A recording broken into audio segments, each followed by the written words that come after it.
নমস্কার, আপনাদেরকে আমি আগে দেখিয়েছিলাম আগের ব্লগে হ্যান্ডিক্রাফট, কাঠের হ্যান্ডিক্রাফটের তৈরি জিনিস। এইবার চলে এলাম বিভূতিভূষণ বন্দ্যোপাধ্যায়ের বসতবাড়ি গৌরীকুঞ্জে। তো গৌরীকুঞ্জে প্রবেশ করছি। ঘাটশিলা এসে প্রায় 11-12টা জিনিস দেখলাম। টোটাল সমস্তটা নিয়ে একটা ব্লগ বানাবো, কিন্তু দুটো মানে হ্যান্ডিক্রাফটের উপরে জিনিসপত্র, তৈরি জিনিসপত্র এবং বিভূতিভূষণ বন্দ্যোপাধ্যায়ের বসত বাড়ি, এ দুটো আলাদাভাবে শেয়ার করছি। তো ঢুকেই প্রথমে দেখলাম স্বর্গীয় বিভূতিভূষণ বন্দ্যোপাধ্যায়ের স্ট্যাচু।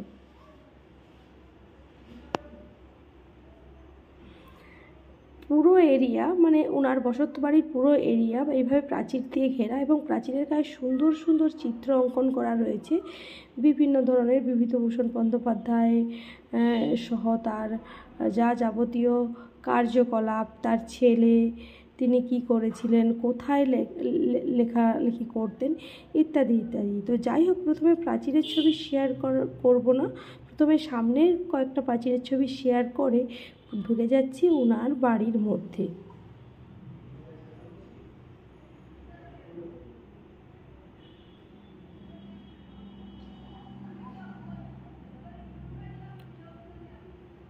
এই চিত্রটি হলো রাজবাড়িতে বসে উনি পথের পাঁচালী লিখেছিলেন। আর অপু যে পথ দিয়ে হেঁটে গৌরীকুঞ্জে আসতো সেই পথের একটি ছবি।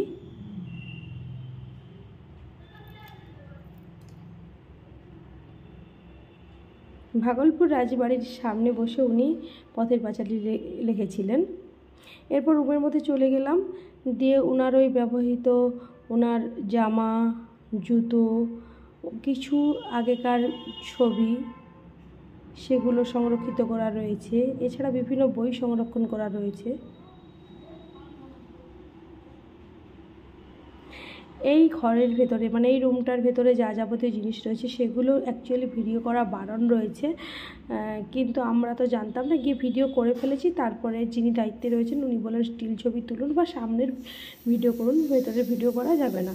তো এখানে ঢোকার জন্য সেই রকম কোনো টাকা পয়সা লাগে না, যে যেমন পারে সাহায্য করে। যেহেতু এটা ওনারা নিজেরাই সংরক্ষণ করে রেখেছেন, কোনো সরকারি সাহায্য পায় না, সেহেতু যারা আসেন এখানে বেড়াতে প্রত্যেকের কাছে রিকোয়েস্ট করেন যে যেমন পারেন সাহায্য করেন।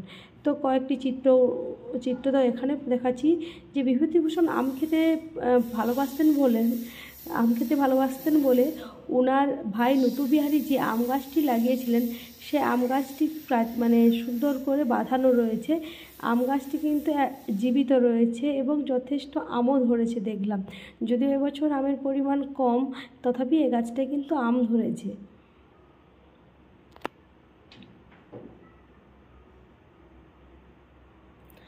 আর উনি যখন ফরেস্ট অফিসার ছিলেন তখন তো এগুলো সব দুর্গম এলাকা ছিল, রাস্তাঘাট ঠিকঠাক ছিল না, যানবাহন এখনও ঠিকঠাক নেই, তো তখন একেবারেই ছিল না। যাতায়াতের পথ একমাত্র ঘোড়ার পিঠে চড়ে যাতায়াত হতো। তো উনি এখানে যেহেতু এটি ঝাড়খণ্ড এলাকার মধ্যে পড়ছে, এই ঘাটশিলা আগে ছিল বিহারের আন্ডারে, তো এখানকার মানুষজন সেইভাবে বাংলা জানতো না। উনি এখানে এসে এখানকার আশেপাশের ছেলে মেয়েদেরকে বাংলা লেখাপড়া শিখিয়েছিলেন।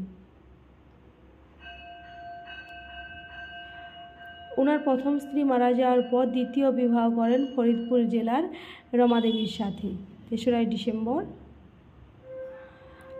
আর তারাদাস মঞ্চ অপুর পাঠশালা, এখানে একটি মঞ্চ রয়েছে। প্রত্যেক বছর এনাদের ব্যক্তিগত উদ্যোগে বেশ কিছু তারাশঙ্কর বন্দ্যোপাধ্যায়কে নিয়ে অনুষ্ঠান এই মঞ্চে অনুষ্ঠিত হয়।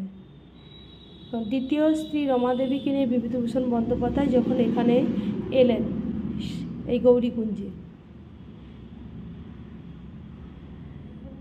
ফুলডুংরি পাহাড়ের উপর যেখানে উনি বসে লেখালেখি করতেন, সেটা তো আপনাদের সঙ্গে শেয়ার করব।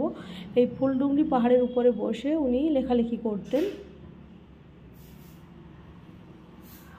আর এই যে জায়গাটা দেখছেন এটা হলো ধারাগিরি ফলস আমরা গিয়েছি, সেটাও আপনাদের সঙ্গে শেয়ার করব। এখন তো মানে ফলসের জলটা কম পড়ছে, কিন্তু বর্ষাকালে খুব সুন্দরভাবে জল পড়ে। আর সুবর্ণরেখা নদী, সেটাও আপনাদের সঙ্গে শেয়ার করবো। এই সুবর্ণরেখা নদীর তীরে বসে উনি লেখালেখি করতেন।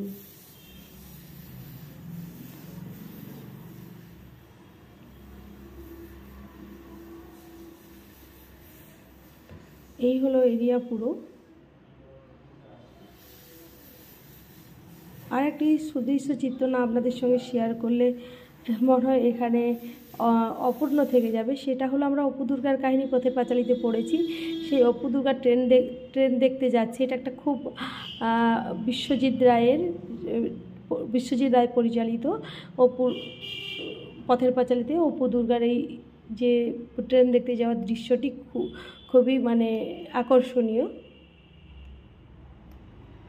বিভূতিভূষণ বন্দ্যোপাধ্যায়ের বাড়ি দেখার পর এইবার আমরা যাচ্ছি হাতিসুর পাহাড় দেখার উদ্দেশ্যে। তো বিভূতিভূষণ বন্দ্যোপাধ্যায়ের ওইখানে সমস্ত কিছু দেখানোর সময় আমার একটি কথা বলতে ভুল বলা হয়ে গেছিলো। সেটা হলো যে ওখানে যে বাৎসরিক অনুষ্ঠান হয় সেটা বিভূতিভূষণ বন্দ্যোপাধ্যায়কেই নিয়েই বাৎসরিক অনুষ্ঠান নয়, আমার ওখানে বলা হয়ে গেছিলো তারাশঙ্কর বন্দ্যোপাধ্যায়। তো যাই হোক, আমরা এইবার যাচ্ছি হাতিসুর পাহাড় দেখব, লেক দেখব, আর ওখানে যে ফলস রয়েছে তা দেখব। যা কিছু দেখব অবশ্যই টোটাল যে ব্লগটা বানাবো তার মধ্যে শেয়ার করব। আপাতত এই ব্লগটা এখানেই শেষ করছি, আপনারা সাথে থাকুন।